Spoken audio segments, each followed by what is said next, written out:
What happens if we dare to tear off the mask of professionalism and actually risk showing up for real? I'm your host, Miriam Hartness, and this is Unprofessionalism.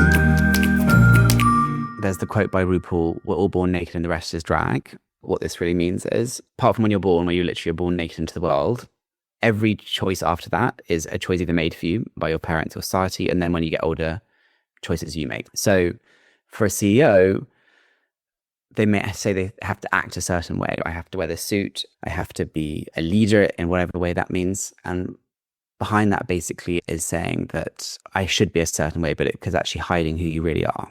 And so being aware of the way you show up is really powerful. And that's the same as drag, basically. In the wig you're wearing, in the makeup you choose, the nails you choose, everything is an intentional choice and will have an impact on the audience. And that's the same for a CEO. Charlie, Hello. welcome to the show. Hello, we made it. We made it. Yes, thank you so much for having me. It's been a back and forth, but we finally got there. So I'm really excited to be here and to have this discussion with you today. Me too. I'm very curious and don't want to take anything away. So let's start with my usual invitation for you to share an anecdote of a time when you've been unprofessional. Yeah, so that's a really interesting question. And I thought long and hard about this. I think for me, when was I unprofessional, and what I really, the way I define that is, stepping into my own power and following, what instinctively I want to do as opposed to what I should do. Mm-hmm.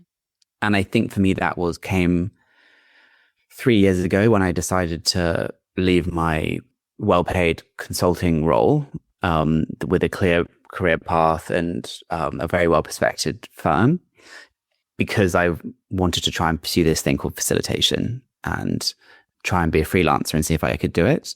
And at the time that felt really scary because it felt, oof, is this a wise move? You have a mortgage, you have responsibilities. Why would you give up this quote unquote very prestigious job, which is hard to get? And it was hard to get originally.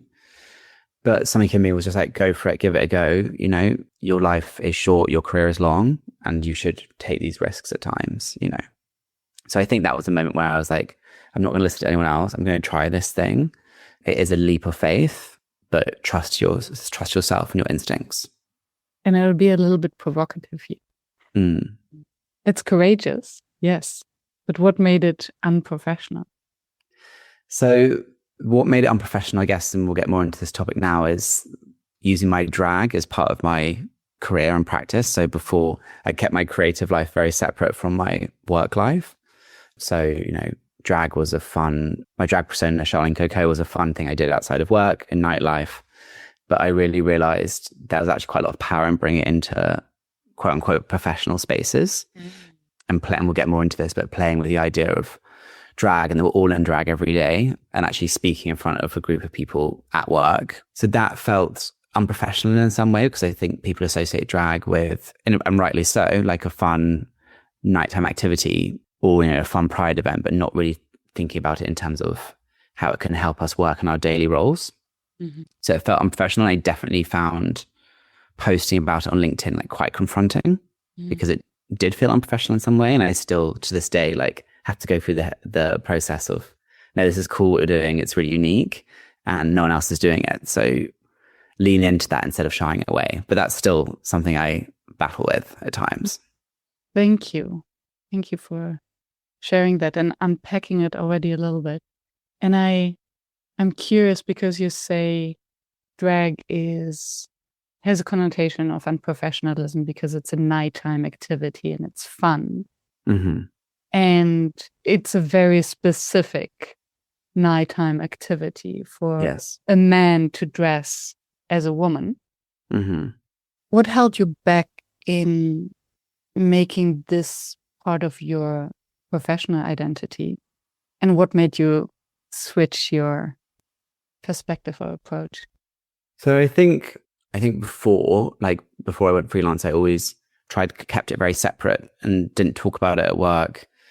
Would only share it with people I was really trusted or was close with, or close personal friends, but didn't really talk about it outside of that. And then, the more I realized was, drag in itself is a form of community and bringing people together and having conversations you wouldn't normally have. And I experienced that in nightlife.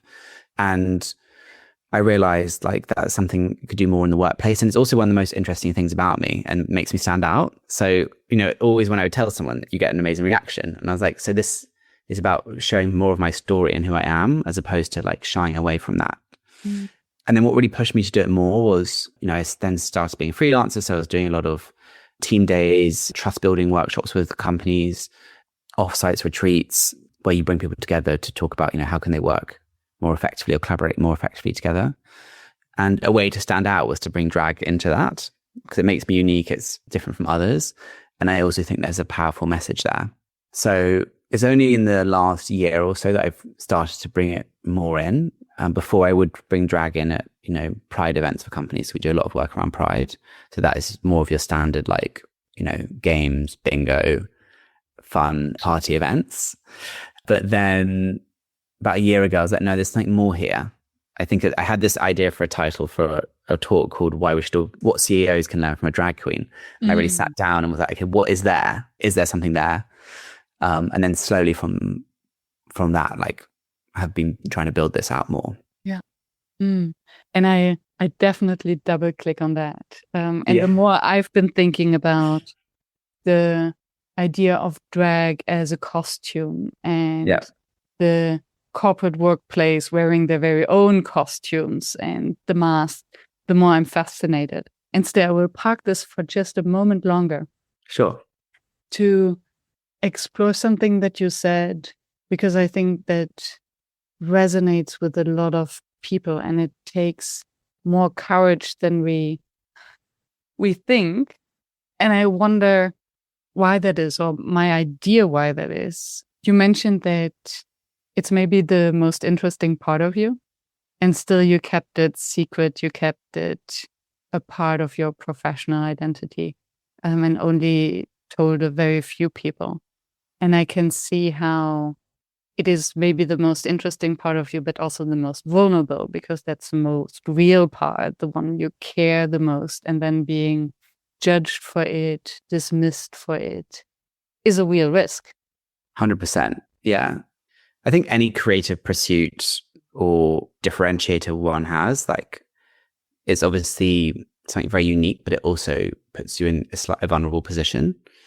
I think people who are the non-dominant group, so it can be anyone from a different minority or women in the workplace as well, experience this a lot. It can be scary to put your head, in English we say, above the parapet to kind of make yourself stand out. And there is this tendency to make yourself smaller or to fit in because, then you won't be judged as much or people will accept you more. And I think people who have experienced a lack of acceptance or at times or a perceived lack of acceptance, it's the pull to kind of fit in is strong because it feels less risky, right? And so that's definitely something I've experienced. I think, starting out in my career, I was like, no, I should be this way. It really goes to what you're talking about, right?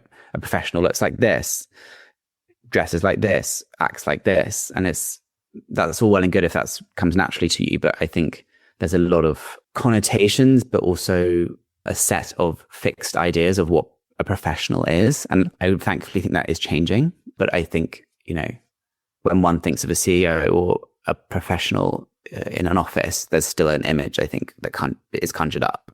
Yeah. Yeah.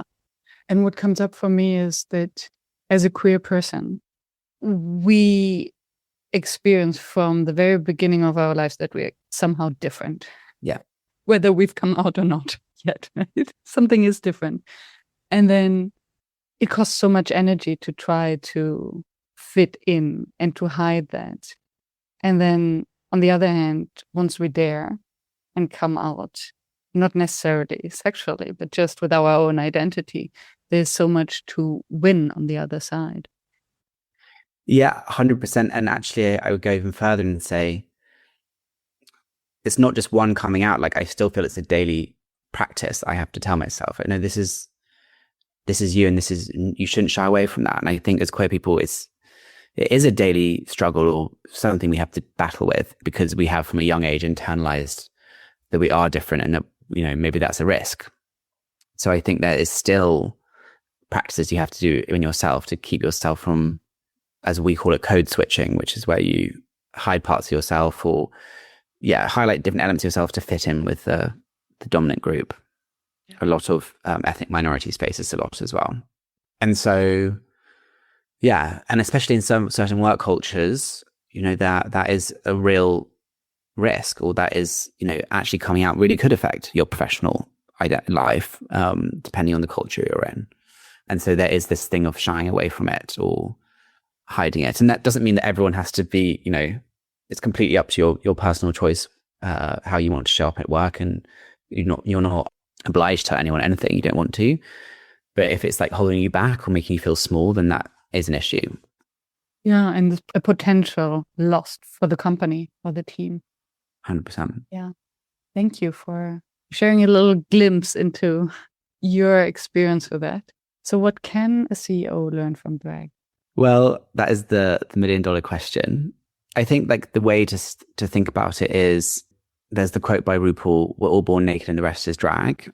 So at a baseline level, what this really means is, apart from when you're born, where you literally are born naked into the world, every choice after that is a choice either made for you by your parents or society. And then when you get older, choices you make. So that is in the way you behave, the clothing you wear, the choices you make around the people you surround yourself with, the roles you take on in your life. So not just professionally, but as a father, son, brother, mother, sister, etc., best friend. And so understanding already that like every choice, isn't intentional and you can change these choices is powerful, right? So for a CEO, they may say they have to act a certain way, right? So I have to wear this suit. I have to, come across strong. I have to be a leader in whatever way that means. And behind that basically is saying that, I should be a certain way, but because actually hiding who you really are, right? And so being aware of, the way you show up is really powerful. And that's the same as drag, basically, in the wig you're wearing, in the makeup you choose, the nails you choose, like everything's an intentional choice and will have an impact on the audience. And that's the same for a CEO. I love that. And it makes me realize that I think we have to take a step back. Yeah. Of what is drag and how do you create your character? Because from what I hear now, it's a very intentional crafting and development choice. Yeah. And the beautiful thing about drag is, the experimentation from the very start. Like you don't come out the first time you try put makeup on or a wig, it's not going to be a great look because it takes practice and it takes time to refine, like, especially the makeup, like everyone's face is different. So I have such reverence for makeup artists because you have to really, work out what works for your face. And then it also comes down to the styling and the clothing. And it's an evolving process still now. And there's not like a fixed identity, but you work out what fits you well, what makes you comfortable, what reaction do you get from the audience. And it's this constant process of refining, right?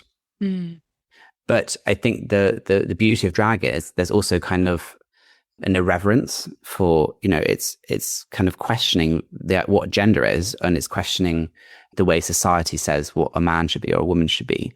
And that questioning is quite punk rock in itself, because you're kind of challenging the norms of society and challenging, questioning why should it be this way, or why can't a man put a huge wig on, or a woman, if they're being a drag king, put a moustache on, etc. So it's kind of laughing and questioning, why is society saying we should be like this? Mm-hmm. And you can apply that similarly to a leadership role. Okay, the last leader was like this, or this is how it's been perceived in the past, but maybe I want to do it a different way and I have a different approach to it. And then you can also try and test and evolve your character. Exactly. And then I'd be curious, what part is you and your own identity that you are trying to express with your drag character? And how much is the audience, their reaction, their expectations? I think it's like a symbiotic relationship, right? So you feed off the energy you're getting from the crowd, but equally, like, you as a performer need to be putting out a lot of energy in order to get the reaction back, right? I think a way to think about it is the audience wants you to succeed. So even if you're nervous, I always think about that. If I'm nervous before performance, like the audience is there to have fun and a good time and wants you to succeed. So they're willing you to do well. And so going out and, getting that first few seconds of a song or whatever you're doing on stage is powerful, because then it can calm you down, because you're like, okay, great. Like the audience is with me. I've gone for it on stage. I'm giving all this energy, and then hopefully you receive it back. So it should be a nice kind of volley between both, if that answers your question. Yeah. And another question, when I heard you saying the audience wants you to succeed, then we're thinking, a CEO, does the audience really want them to succeed always? And I was thinking of the difference. And suddenly what came to my mind is the audience wants you to succeed as a drag because it's so vulnerable and you're daring to show yourself and you're prepared. Yeah. And I think the best leaders, right, are the ones who are vulnerable and daring and say, this is difficult. We're under a lot of pressure right now, and the world is in a crazy place. Prices are going up, etc. And leaning into that vulnerability and saying, this is hard and I get it. And I don't have all the answers. I think for a CEO, the pressure cascades down, right? Especially they'll have shareholders saying the profit's not as good as it was last quarter or last year. Why is that? And so then they have pressure and they push that down into the team. But the best leaders I've definitely experienced in my career are the ones who are able to be vulnerable and talk about experiences where they've struggled, or admit where failure happens. I think a big part of this is, right, psychological safety. And one of those things is being safe to admit mistakes and learn from those going forward. And that starts with leadership, role modeling that behavior. Yeah. And owning yourself and how you relate to the others, your decisions, how you show up. Yes. Then we are back at drag. Yeah. So that's a really nice parallel between the two. That's what I'd say. I think as well, like we actually, the work we do now is more as well, not just with leadership, but also with teams. Because I think there's also a strong component for like junior members at first when they join the company to do a form of work drag that doesn't feel authentic to them, right? So I definitely did this when I started my career. I should be this way. So they're actually using a form of drag that's concealing rather than revealing who they are. And that again can lead to, psychological stress or burnout if people feel they're not showing a side of themselves that feels authentic to them, or not saying what they really need. Yeah, because you're hiding one part by highlighting another part. Yeah, make some parts of yourself very big through this other character. Charlene? Is it Charlene? Charlene, yeah. Through Charlene. And so that you basically have two compartments. Yeah. What has it done to you as a person and as a professional? So I think Charlene and Charlie are very close. That's why the name's basically the same. There's not much difference between us. Back in the day, Charlene really was a way for me to feel more comfortable in queer spaces. Like I think originally when I was younger, I was like quite uncomfortable being Charlie in like gay bars or LGBT spaces. And so Charlene was like a really powerful way for me to be seen in spaces, but not be seen, if that makes sense. Like could hide behind Charlene. And now, Charlie's very confident themselves and as myself in the space. So they're kind of more on par in terms of confidence levels. If anything, like Charlene gets a bit more scared if she goes into a workspace now, because it's still that battle of like, how are people going to perceive me? I think in revealing more, what it's made me, it is vulnerable, because what it makes you realize is you're not going to be for everybody. Like, and I have to, and like, that is something I'm still unlearning. The older I get, I'm 34 now, it's like, it's okay. Not everyone's going to want what you're doing or love you and say, or get it. And that's fine. But that's something that still, as a people pleaser, and as I think comes from a queer person wanting to fit in, like I still battle with that sometimes, oh God, like what are people going to think? And it's like, it's okay. Some people won't get it or don't want to know about it or think it's kind of weird, and that's okay. But it's that constant reminder to myself of what you're doing is courageous and brave, and not everyone has to like it. And I find it fascinating how you use the costume to find confidence by becoming someone else who, of course, is confident, right, in their own quirk, and then to elevate this quirkiness. And I was thinking of what you shared about the new team member or the first job, where you will buy the most expensive costume or tie or the leather shoes, and then walk into the space with this elevated confidence because of the costume, because of the corporate drag. 100%. Yeah, we do in the talk we give, because there is an element of fake it to make it, right, in some way. And one of the questions we always ask is there one thing you do to like turn up your confidence, to like turn up the confidence in your work drag persona? And the answers are always really amazing, like really interesting. One person said, they'll be at home if they've got a really important meeting and they're taking it from home. They'll like put on their highest heels, like walk around flat, like feeling themselves, and then sit down for the meeting. Another one said the more rings she has on, the more like stressed she is, but it gives her power. And so there may be one or two things that can really help in those moments where we're like, can I do this? Or the imposter syndrome is strong, that does give you that confidence, right? I wonder if you have one. It's very interesting. I think one that comes to my mind that's actually from ways back at the beginning when I started podcasting. I knew that having the microphone in front of me kind of put me into this podcast headspace. And then for a very long time, whenever I had an important meeting, I would put the microphone in front of me because it's a reminder. Wow.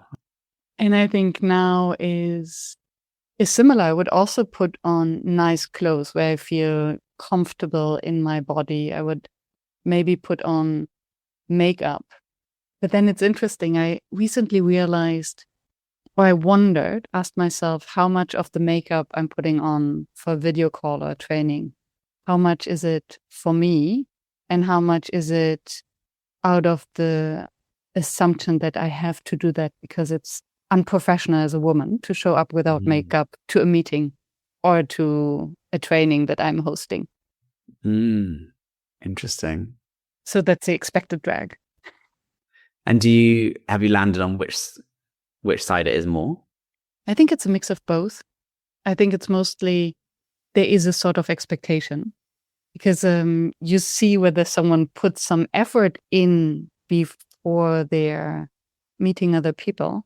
And I wonder whether this then is part of the phenomenon that you shared, that the audience wants you to succeed as a drag because they can see all the effort that went into it, the costume, the makeup, the music, the show, and then they're supportive. And if you don't see that the CEO is putting any effort in, is not taking it seriously, it's more difficult to support them. Yeah, that is such an amazing point. Yeah, I mean, that it comes down to this question of like empathetic and leadership or vulnerable leadership. You can feel very quickly whether a CEO is, just caring about the financial aspects, right? And are they really there to support the team and make the team thrive? And I think that comes down to whether they're putting effort in, right? I suppose that's a big, big driver. Yeah. So I think that's a really incredible link that I hadn't even made before, but I think that's really powerful in terms of, you want to get behind a leader who is there, who cares for the team and cares for the well-being of the team as well, and has your interests at heart, not just the shareholders. Yeah. Yeah, and there are ways how we can express that through the way we show up. Exactly. Have you ever experienced that Charlene has created distance between you and other people instead of connection? Good question. No, I don't think so. Other than, I'm just thinking specifically in like nightlife, that you're very much like the performer versus the audience. So it can be, once you're not performing, you're just in the crowd chilling. Some people may be scared to come up to you. So that could be an interesting, or maybe intimidated, or especially if people don't know you very well or not so familiar with drag, it can be a little confronting. So it could be that. And also, I guess it can create a distance if people don't understand it. So, for example, my dad, he is very supportive and loves me and, everything I'm doing. But, he's just never been exposed to drag.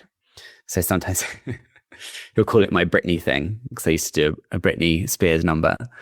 And so it's not really a distance, but it's an acceptance from my side and from his side that maybe, there's a slight uncomfortableness with it, but he's still supportive. So I don't know if that counts as distance, but, also just accepting people where they're at, some people just won't understand it. But in terms of like performing or bringing it into workspaces, it normally creates connection and gets people to think outside of their day to day, which is really what I want to do, and have the conversations that you don't normally have. And I find drag's a really powerful tool for that, because, if I'm showing up in a full dress and a wig, I think it gives permission for others to, be brave as well and share things they wouldn't otherwise share. Mm. So kind of role modeling a way to be. I mean, that's partly why I love drag in the first place, right? Like, there's so much joy looking at someone kind of be on stage and like live their fantasies. Like, there's something so empowering around that. Yeah. In whatever form that may be. And that's not just like drag queens, that's drag kings, that's also drag aliens, club kids, really outside of like any type of, gender binary or gender, or even gender, could be agender. And that's amazing to see someone just like live their fantasy out on the stage. And it's inspiring. And I'm inspired by drag every day. And I think that really applies to workplace as well. If you see someone who's a leader and is like fearless and is going for something and there's a risk, or, and they're being honest about the vulnerability, it could be a business owner, but it also could be, your manager. Like, that's really inspiring. Or an education leader. You want to be around that energy. Yeah. What's your take on authenticity in this context? Great question. Authenticity to me is a funny one, because authenticity to me is not a fixed state of being. I think we can get really stuck on the idea that like, I'm being authentic, it means a fixed, rigid thing. And the reality is we are different in different situations, and doesn't mean we're less authentic in one than the other, right? The role I play as a brother is different to the role I play as, leading an offsite of 150 people, is different to the role I play in coaching people.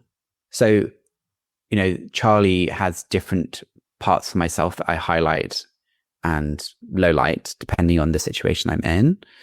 And I think it can be damaging to say like, I am one way, I am one thing, I'm one identity. I have values, I have personality traits, I have ideas, but I don't have a fixed sense of what is authentic and what is not to me. So as long as this integrity or this alignment to your values is intact, then the expression of it can change. Yeah, exactly. Without harming authenticity. Yeah. What do you think about that? I can see that. And I think it's liberating, because I was thinking about the distance versus proximity, the invitation to be more daring in your approach and sharing when approaching a drag queen, as opposed to feeling the distance you had with your dad. I was wondering whether it has to do with authenticity, and can see that people would feel invited to share maybe their more vulnerable, authentic self when talking to a drag queen, because it's like, they have the permission to do that. And by appearance, the drag queen is open to it. 100%. Yeah. It gives people permission to, open up different parts of themselves. And that's an interesting one, like showing up more authentically, or I just think another way to think about it is just not being scared to show you parts of yourself that you otherwise wouldn't, right? I think that's another way to say it. Because there may be a version of yourself that's authentic at work, which is still different from the authentic version of yourself in family. And I think I want to be very careful in saying, like, I'm not saying like you have to show up and reveal things about yourself that are very personal to you in the workplace. Like, I would never say that. In fact, I'd say be smart in what you reveal, but so be intentional about it. Like, also, some people may take this as, I'm going to be authentic at work, and that actually comes at the cost of being kind to others. And that's definitely not what I'm saying either. You don't want to be, being honest to a point of losing personal care, right? So it comes down to this radical candor idea framework. Yeah. You still need to be careful in your words and your actions. So there's a fine line there as well in a work setting. Yeah. Although I can see, if you stick to your earlier definition or explanation that you stick to your values, then it's not about lashing out and just being immature. Exactly. Yeah. I want to say as well, like, I guess one other point I think is very important here is like, this is also like a business critical issue. Like if people don't speak up, they're holding back ideas, feeling ignored and disengaged. And this is ultimately like bad for business, right? Or innovation. So I do want to say as well, this is not just a nice to have. Like this is something that's very important. And I think a lot of teams understand this, right? That having a work culture where people can show up in a way that feels good to themselves, they're able to contribute ideas is really important. And it really comes down to this idea of psychological safety, which I'm sure you've touched a lot on before. And I think it comes down to like two factors in some ways in a work context. One is kind of making sure that there's kind of equality in people being able to take turns in conversation and in meetings and people being able to speak up. But it also requires as well, like something called ostentatious listening. So allowing people to really feel like they've been heard. I think that's a really important part of this as well. So then people feel more safe to show up and say, well, I think this, or this is a really important thing to me. And I think we should pursue this angle. So yeah, I just wanted to highlight like the business imperative here as well. If they feel that they have permission to bring their whole selves to work. Yeah. I would be curious to hear from you your experience since you made the shift, and whether, because in my imagination, it's like, oh, you reconcile yourself, you bring out your passion into the world as also from a professional business perspective. And this creates then opportunities.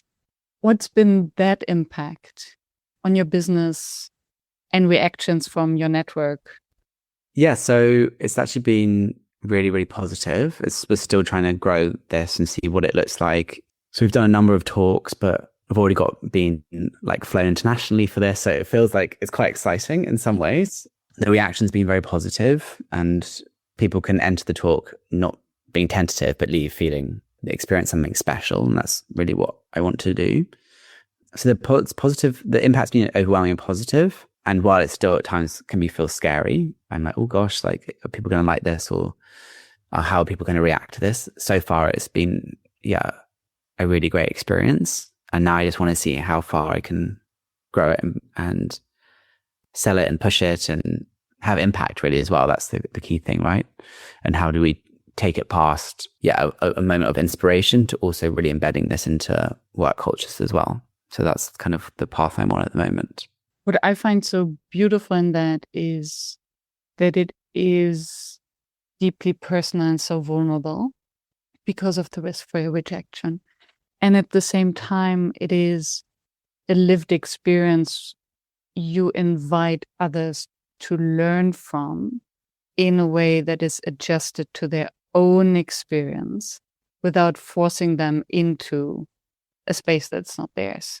Mm-hmm. Because I'm thinking of many workshops or leadership trainings that would use costumes to step into different personas and to play it out. And there's lots of value in that. And still to tap into something that is so provocative, because it means highlighting parts of your own identity that are usually not seen. Definitely. I like this, what you're saying here as well, is like using this concept as well for drive even more empathy. So like stepping into the drag of someone else, I think is an interesting angle to it too, which is just sparking another aha moment for me. Tell me more about that.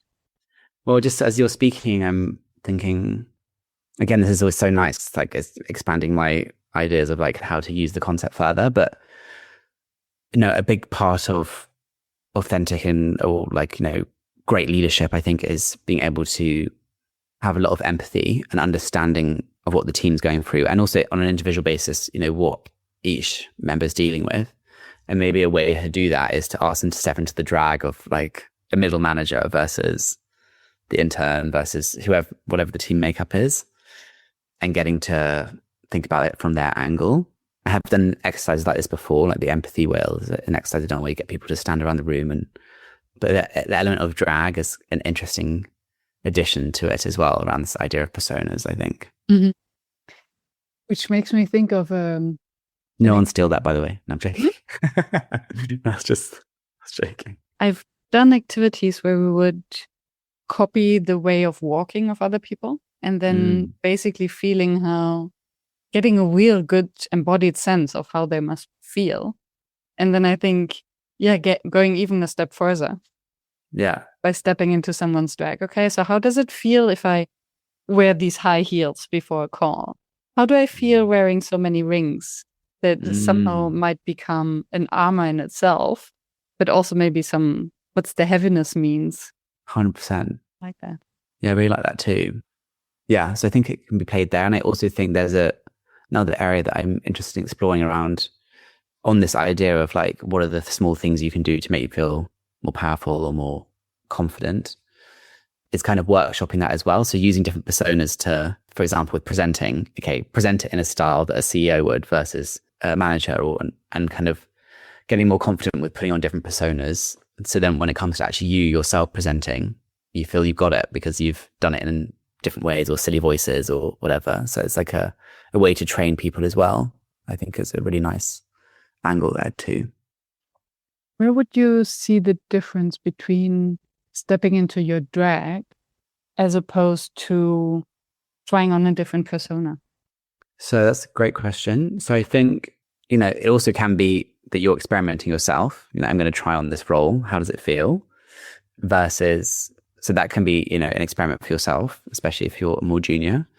But I think trying on a persona would be for a short exercise, or you're giving it a go, while stepping into your own drag is like really listening to what you need and what your body wants, and what are your inner strengths, and leaning into those and your own personal stories.